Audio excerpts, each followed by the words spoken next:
Hey everyone, it's Isaya. Welcome. This is Things Women Don't Talk About with special guest Tracy Kissoon.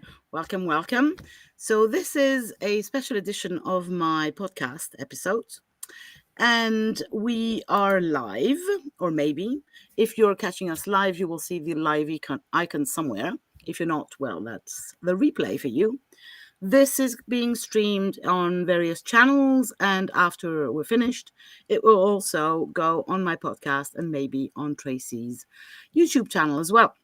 So, first of all, let me remind each and every one of you, who am I? So, I'm Isaya. I'm an artist. I'm a magico-pragmatic inspiration mentor and tech coach. I'm a goddess teacher, a traveling priestess. I work with the Greek goddesses archetypes, and I facilitate sacred retreats worldwide. I'm also a tech coach for spiritual online entrepreneurs. I help them untangle the tech and rock the online world while remaining sane and true to themselves.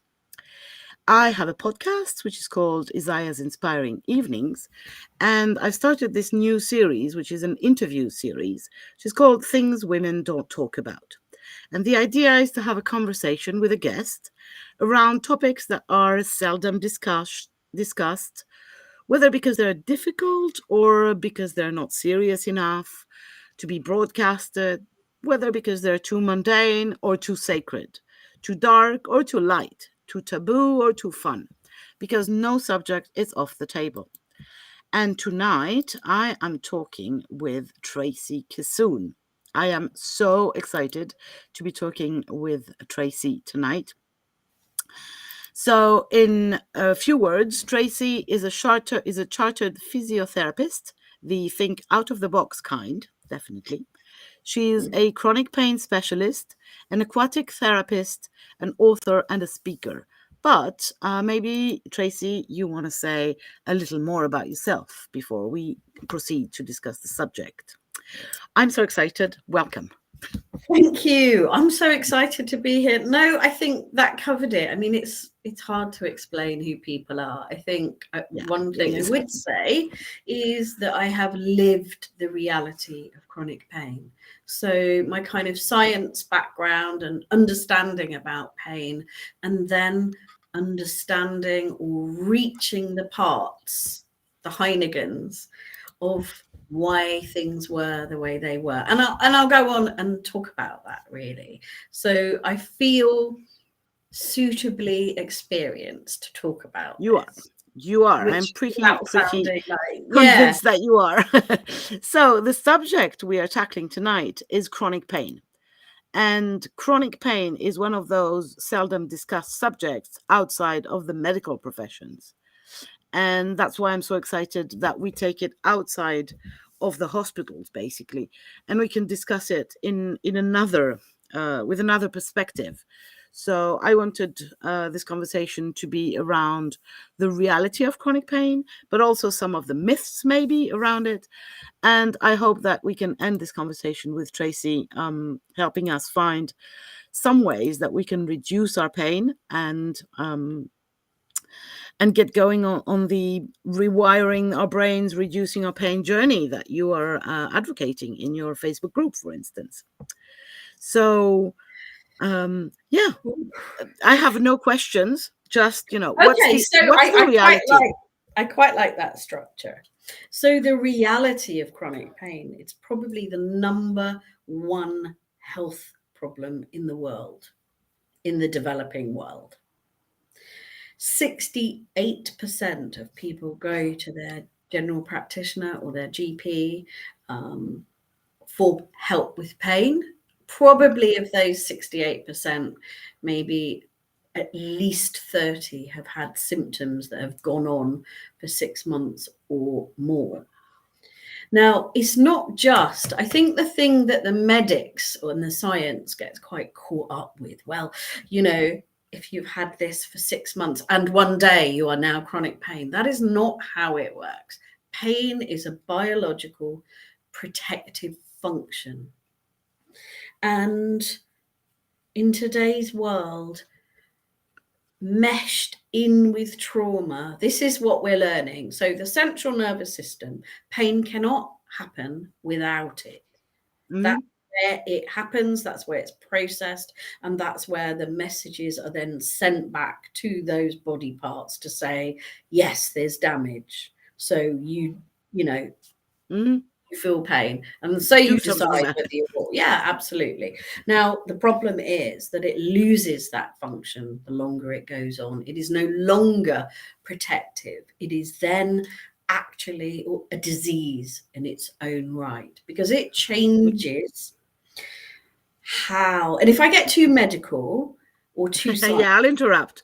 please do, because I either get really off on the, that bit, or I get too woo or whatever. But it's trying to balance the physiology and what's actually going on in the body with what's going on with the emotions, which is what's also going on with previous experiences.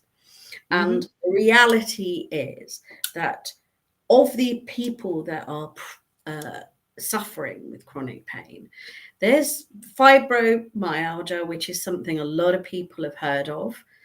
It's because they have been primed. Their nervous system is already waiting for something to happen. The straw that breaks the camel's back. Oh, so it's not like anyone could experience a bicycle accident and then get into the trauma, the chronic pain. Well, it doesn't have to be that way, or is it or do you mean to say that it's easier if you've been primed? Yeah, it's much more likely if you've been primed. Yeah. And that was really priming. So what I mean by priming, so if that person had a bicycle accident in the context of cycling home because he's lost his job and he also wants to divorce his wife, and he's perhaps discovered that he's got some issues with sexuality, he's primed. He's primed. Okay. Or if as a young child he was premature birth. Oh. Your nervous system is a little heightened, it's immature, it over responds to input, particularly those who are a bit older. The younger babies now, they have different problems because they're kept alive, because that even when their nervous systems are so incredibly immature. But how they're kept is maybe better than when I was a prem baby and you were just shoved in an incubator and that was it, which actually you either lived or died. It was easy. It was straightforward. But if I hear you correctly, it means that some of us have got kind of the box is ready for the thing to happen in it. The box is, you then get the gift, but you already have the box.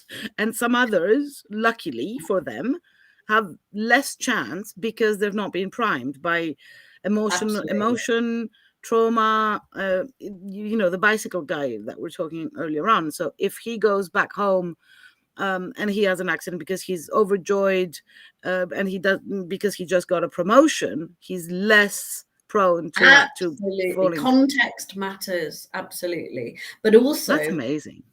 Yes, it is. Isn't the body such an amazing thing? And also, if you grew up with abuse, physical, mental, emotional, or alcoholic, you had an alcoholic parent, or you were caring for a disabled parent, you are primed. It's and I think for me, so I wrote a paper about this for a module for my master's a few years ago, and I noticed a distinct and other factors, genetic, miscellaneous, and I was like, what are they talking about? And the other thing I think that the medics and scientists do, they separate how the central nervous system doesn't say, oh, this is emotional pain, we'll put it over here. No, it doesn't do that. Your central nervous system processes it the same way. So rejection, repeated rejection, your brain your central nervous system will actually respond as Mm-hmm. if you were being. So this is a very primal, basic biological thing. So Mm-hmm. this rejection begins to be processed as if you were being thrown out of the tribe.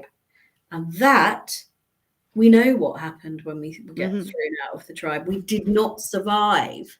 So this is deep stuff.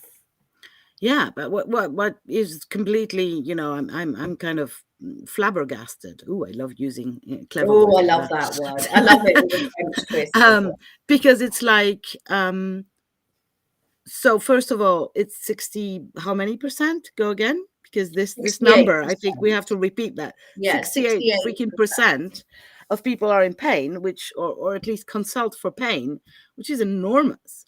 And then what you're telling me is that pain is emotional pain, mental pain, physical pain. They're all one pain, but they're not at all treated like that from the mainstream medics and industry, right?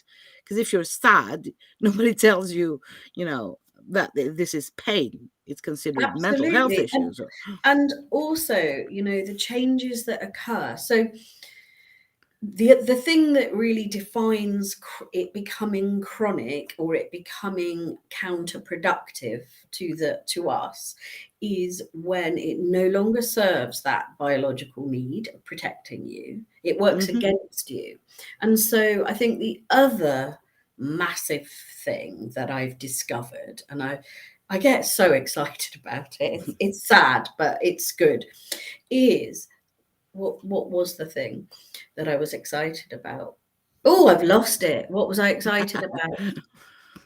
Well, I was discussing the supposed difference between emotional pain and physical pain, Okay, so and it alters. So these ongoing inputs into the central nervous system alter how you process. I think that's really key.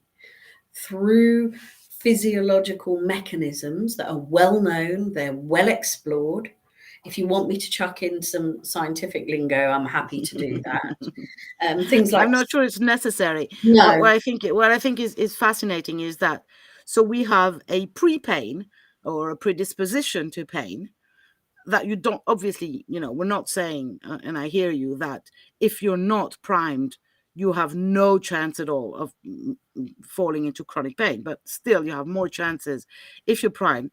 And then the pain itself, or the chronic pain itself, or the pain becoming chronic, creates more pain, if that's what you're saying. absolutely right. So Your it's kind sense. of, we get used to it and then we create more of it, obviously Um, unconsciously, right?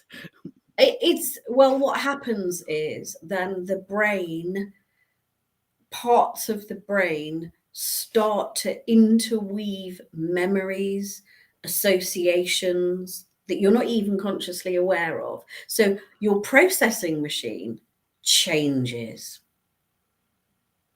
Yeah, That's fascinating. it is how you process. And I think there's been some really eminent, interesting neuroscientists, and they're saying actually your inability to extinguish the memory of pain.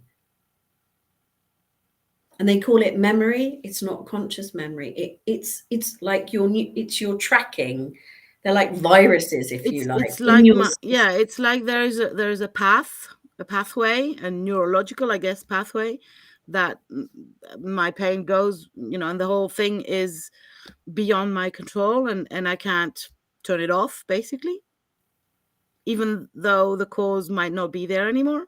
Is that what you're saying? yes, yes, basically. And so Is it there are something similar to the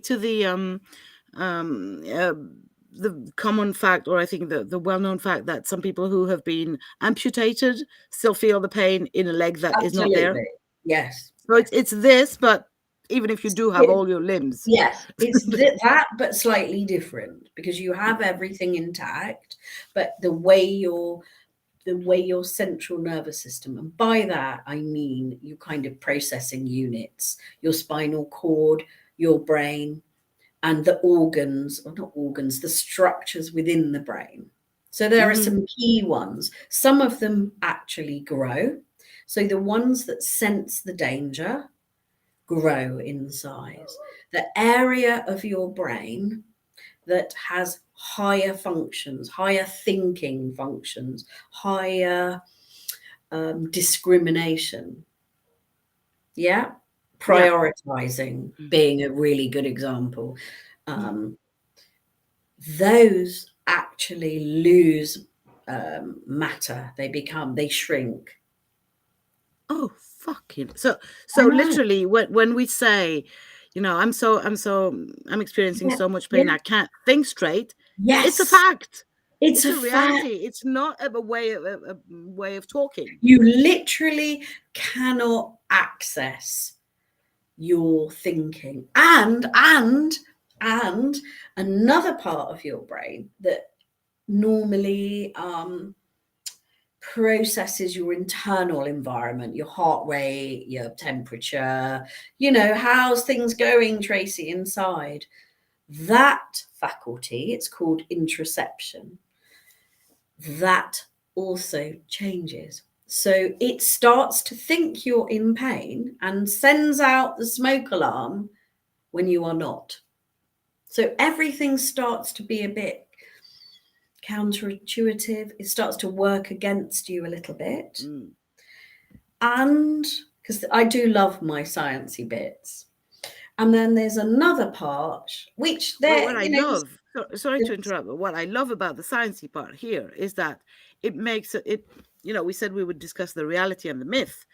And what I found fascinating is that the myth seemed to be more on the scientific, old-fashioned way of thinking, and the reality more on the new way of neurological ideas that come today. This is new published work. So I wrote a paper and I discussed a gentleman that I was seeing, and I really had to dig deep and then start to understand what he was showing me. And that's when I learned about his higher cognitive function, his brain shrinking, his the fact that his body was telling him, giving him messages that were just blatantly not true.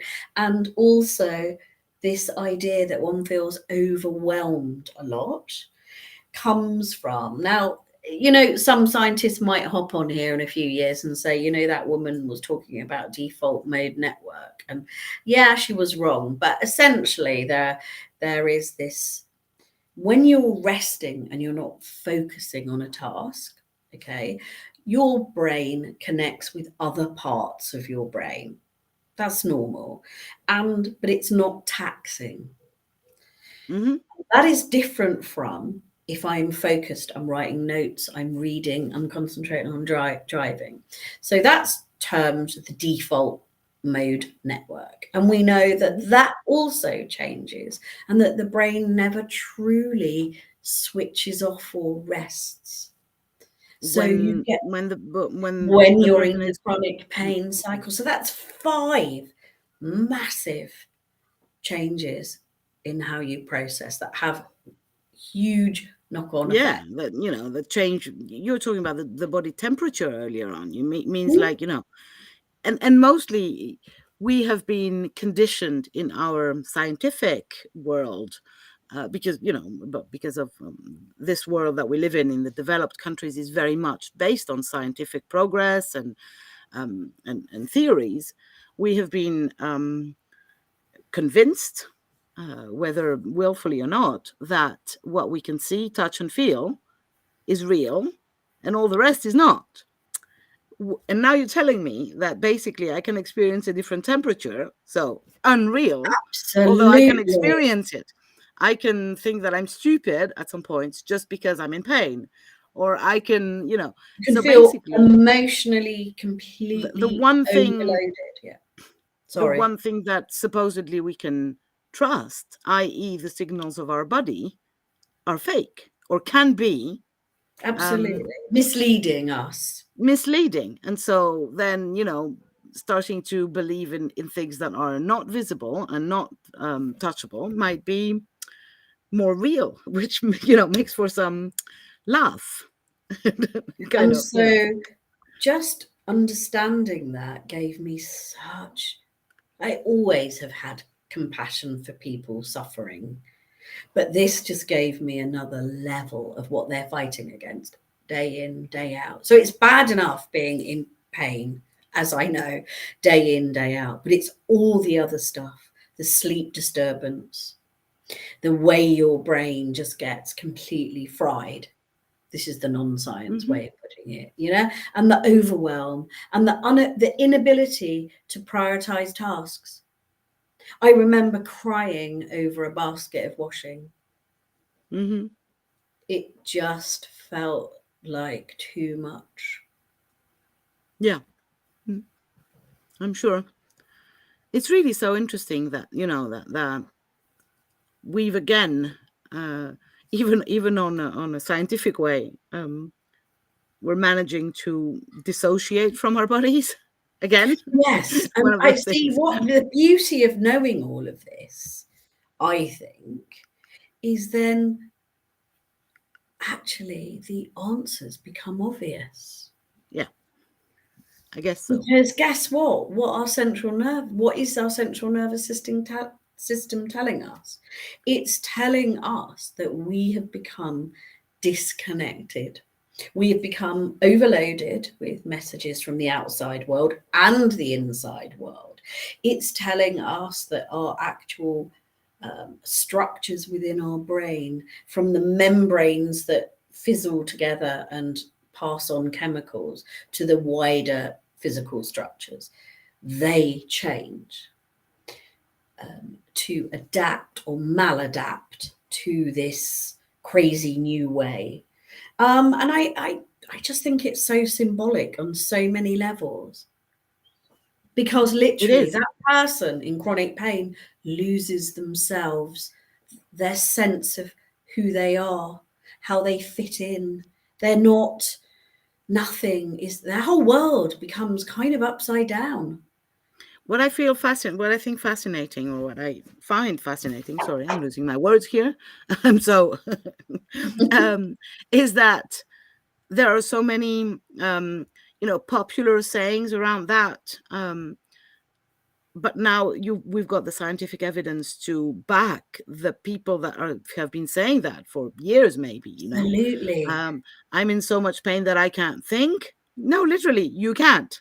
It's not that you are stupid or doing something wrong. It's that your brain has actually shrunk at this minute. So, and you like, also you also lose the ability to work out how to physically do a certain movement, which is kind of tied in with interoception and a little bit of because your sensory and motor cortex here in the halves of the brain, that changes. and if I hear you correctly, the one thing that reunites these 5 areas that changes is that when in chronic pain, you lose part of the ability to find solutions to your chronic pain.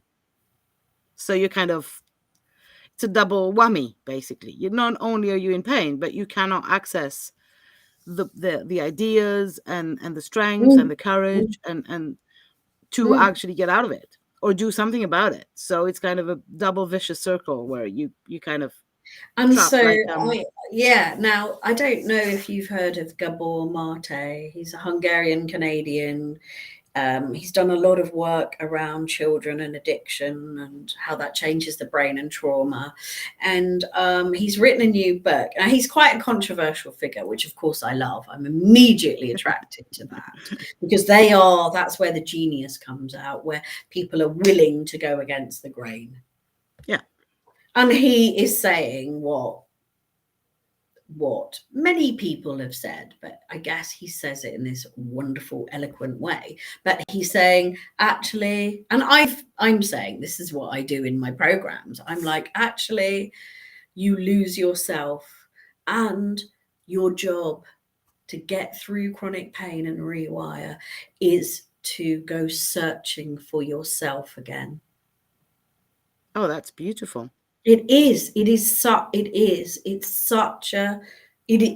Such a beautiful thing. And I had this conversation with a lovely man, and he got that. And I end up crying. Like if I see people face to face, I'm crying with them as we go through their story.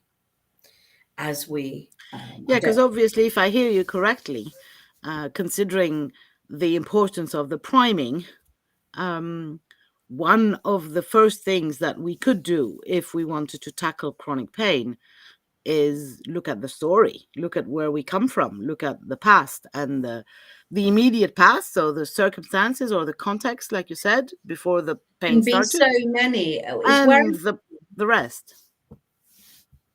And it's having that courage, because we are taught, and I mean, you know, this was a man, and no disrespect to the opposite sex, I love men, but they do struggle much more to accept, you know, emotions, or, you know, it is seen as a weak thing, like, and a society doesn't help us. I think we're a lot better, but we've got a long way to go.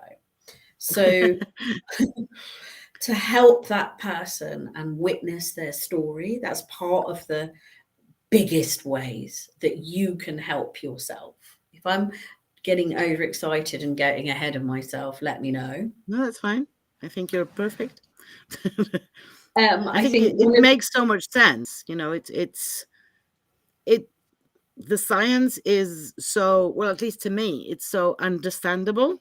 You know, I'm not a scientific person. I don't know anything about anatomy or physiology, but you make it sound really like obvious, you know, kind of.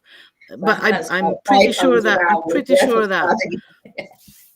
well, I am not. I'm for now. I'm really lucky, and I'm not in chronic pain. But I guess if I was, having someone like you, who is capable of seeing, of pushing me basically to go into this storytelling and remembering the emotions that were there prior and what happened, is priceless, basically.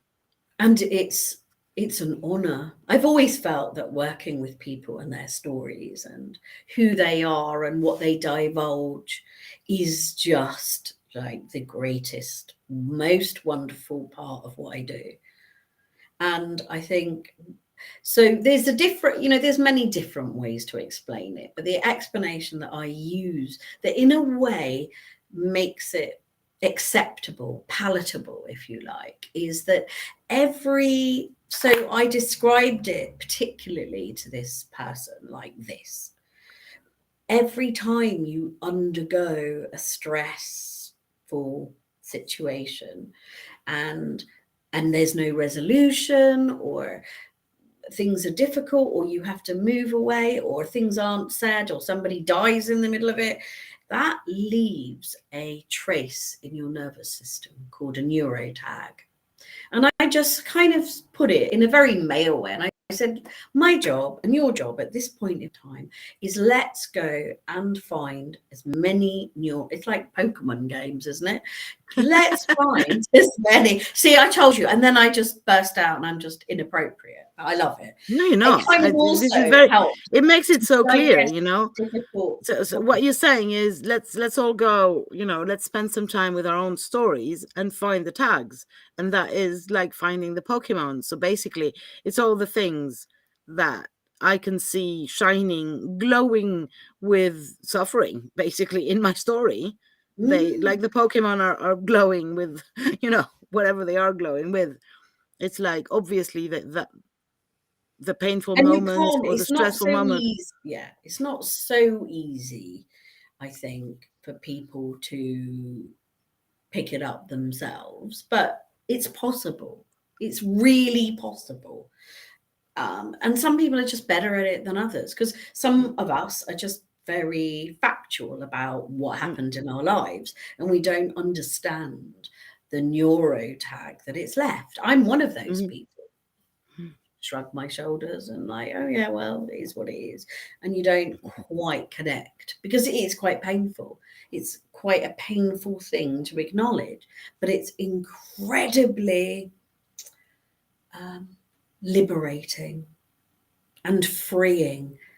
And sometimes, but when you're saying liberating and freeing, I wanna point out that you're not talking about some woo little pony liberation. I feel free, and there's rainbows and meadows, and we're talking about liberation from actual pain. Yeah, liberation from those neurotags that keep your central nervous system over processing and burning out from all the overwhelm. And in this loop of repetition. Absolutely. of the and you're basically teaching. So I guess I'm saying, okay, you look for the neurotags, but you calm an overwhelmed nervous system down. So it's akin to, instead of having all the lights on and a radio on in one room and a TV on and motorbikes constantly going up and down, actually you switch off all the lights. You make sure you can't hear the motor. There's so many different ways to explain it to people, and that you find the color that you love and that you want to surround yourself with, and you physically sit in that space with that color. There's just so many. You're a writer and an artist, so you know that there's just so many ways to kind of find the key in. Yeah, but what I hear is that, and that's why I'm so happy that you came and talked about this, because it has layers. It's not just, let me sit down and meditate that I'm living in a blue color and that everything's going to be peaceful from now on. It has the, hey, have you looked at your story? It has the, have you looked at the neurotags? Have you actually been there and faced those things that were painful, and felt the pain. And you have to consistently calm the nervous system. So and calm the nervous system. So it's, but you can't just do any of the three and just hope for that it's going to magically make everything disappear. So it's there are quite ways. an intense process, and what I've noticed is some people are really up for it. Well, I guess so. And some people actually aren't. And however much I want it for them, maybe we can say they're not yet. Maybe they will at some point. Yeah. Do you know, maybe I just planted the seed, or I'm not their person to do it with. Yeah, obviously. Or they're just not ready to go there. Yeah. And then I'm really, really fascinated by this conversation. Thank you so much for coming. Oh, you're so welcome. I was a bit nervous because I don't want to sound too out there, and at the same time I don't want to get too Nerdsville, although I love a bit of geeky. And then I think it's what makes it fascinating is that I've been around the woo world or the spiritual world for many years now. And there's a lot of conversation going on that involve unicorns and rainbows, flowery meadows, and and I can fix anything with a positive affirmation. And I've always felt that there is something missing there, something missing. On the other hand, I am blessed with a very, very brainy scientific son who says that none of the unicorn stuff exists. So it's the other extreme. And I'm so excited that basically both can connect and enrich each other and help people to get out of their rut. So we're talking tonight about the chronic pain rut, but I believe that this mixture, let's put it this way, of spirituality and science, or of emotions and science, is, I'm going to go big here and say it is the way out of where I love you. You've said what I want. Yeah, it's totally, we have to integrate both of them. And so what ends up happening, so the science is validating what people who've been in chronic pain have been saying. Yeah, which is amazing, Which is wonderful. However, for people who are in pain, the first thing must be to be heard.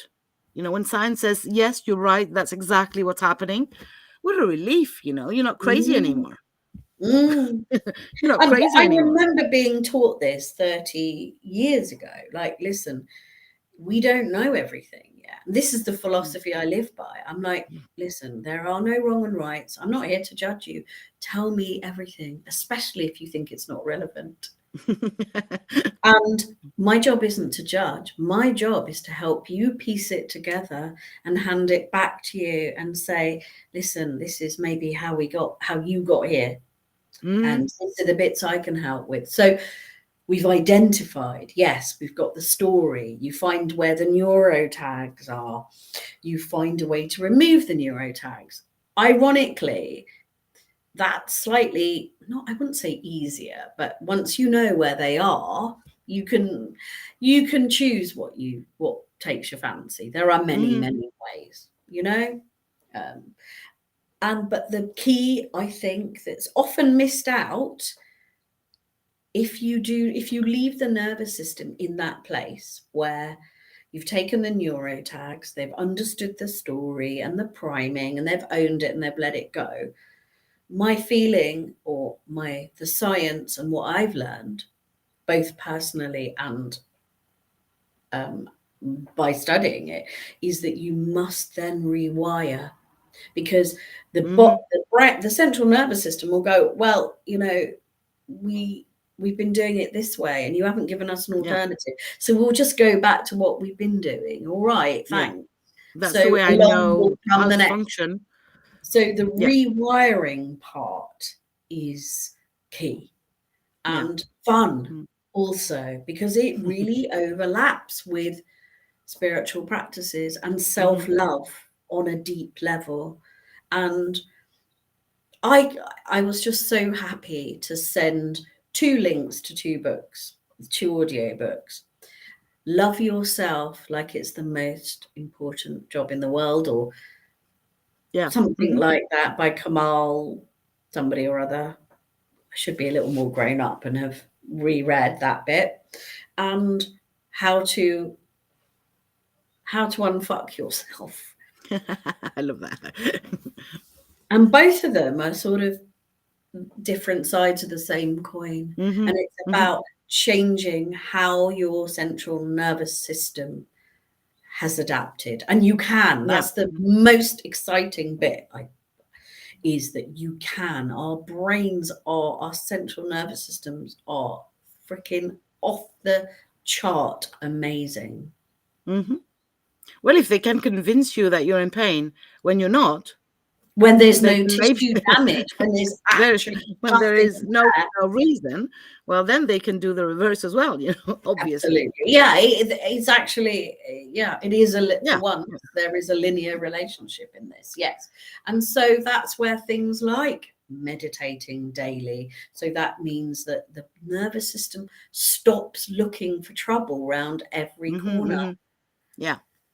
And it stops expecting extreme trouble. Vigilance stops. And then I like to do something that is probably not original, but I like the term sparking joy. Now, I know Marie Kondo sort of talks about that, but I've sort of taken that term, and someone else has done it. There's nothing new on this planet, is there? But this idea that you literally, and this is probably Buddhist philosophy also, that maybe it's coffee that you love. And this is a massive hack. Even if you find it difficult to do all the other stuff, if you continuously calm your nervous system and give yourself some love every day, and then you put good stuff in, you will rewire your nervous system. It's inevitable. It's a bit long, but it's inevitable. And you spark joy every day by becoming that coffee smell, losing yourself in the ritual of it. Or sometimes I'm picking my flowers off my terrace, and I just get lost in the color of that flower or the shape, the architecture. That's amazing. Yeah.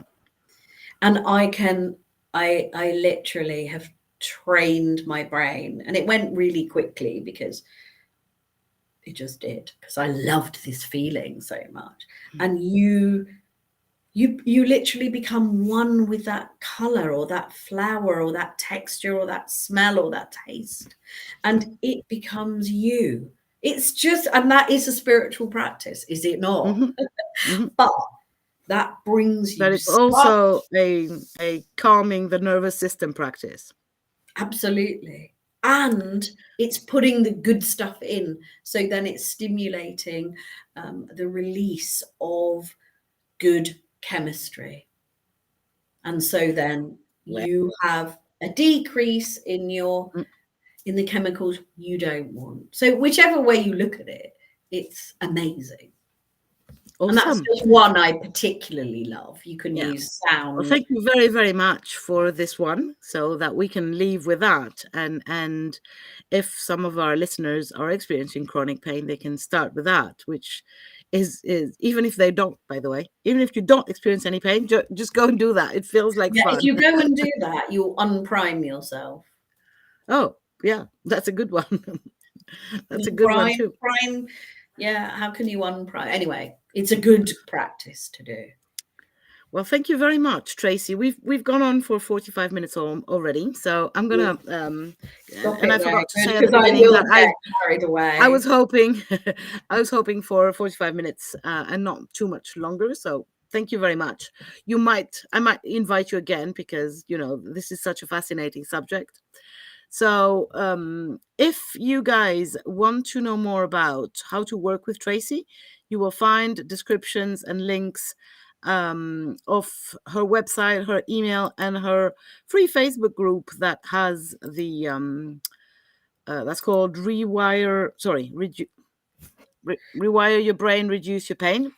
So you can join at any moment, and you will have her free tips and tricks. Or you will find everything above the video or below the video. If you're listening to this on the podcast, all the links again will be in the podcast description. And I want questions. Please contact me and ask me. Obviously, to help you with your story. I personally believe that I went through everything. Oh, and join the summit so you hear more. Yeah, that's the last thing I was going to. But we have a question. Can we hear the replay? Yes, I said that at the beginning. This is going to stay on all my channels, so forever. So basically, but you can also see it listen to it on my podcast. So iTunes, Spotify, and very soon on Tracy's YouTube channel as well as mine. So yes, the replay is going to be there for you guys. And the last thing that I wanted to say, because we're 2 weeks away, is that I am honored to have Tracy as one of the speakers of the Women Lighting the Way Summit, which is the second edition of this summit, who encompasses 13 women telling their stories. Can you see how the story thing now has a connection? And our idea with Chris Wallace when we created the summit was to have the stories of all these women to light the way for all the other women to follow. And so if you want to join that, it's a free summit. You can listen to all the talks for free for a week. You will find the link again in the description everywhere. And we are getting really excited because I've been listening to some of the talks, and OMG, they are blowing my head off. So, yeah. And Tracy is one of the amazing speakers in there.